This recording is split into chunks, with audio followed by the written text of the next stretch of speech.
بسم الله الرحمن الرحیم. درنو لیدونکو، د شپږو کلمو څخه درېیمه کلمه تمجید زده کوو. درېیمه کلمه تمجید. تمجید معنا بزرگی والا یا بزرگی ورکول والا. بسم الله الرحمن الرحیم.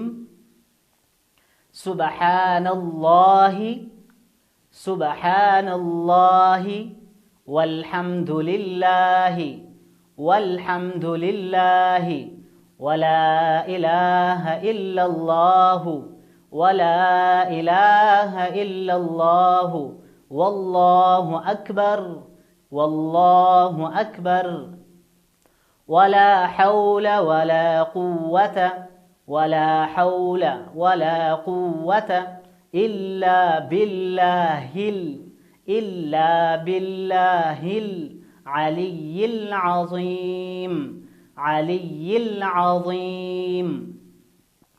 سبحان الله والحمد لله ولا إله إلا الله، والله أكبر، ولا حول ولا قوة إلا بالله العلي العظيم. اوس دغه درېیمې کلمې د الفاظو معنا زده کوو چې د دې څه مطلب او څه معنا ده. سبحان الله، پاکی دی و الله جل جلاله لرا، پاکی دی و الله جل جلاله لرا. والحمد لله، او حمد دی و الله جل جلاله لرا. ولا اله الا الله، هغه الله چې نسته لایق د عبادت ما سوا دی و الله جل جلاله څخه. والله اکبر، او الله جل جلاله تر ټولو لوی دی.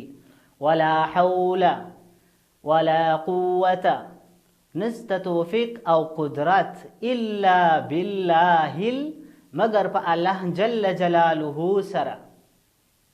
علی العظیم، چې لوړ او لوی دی. مننه.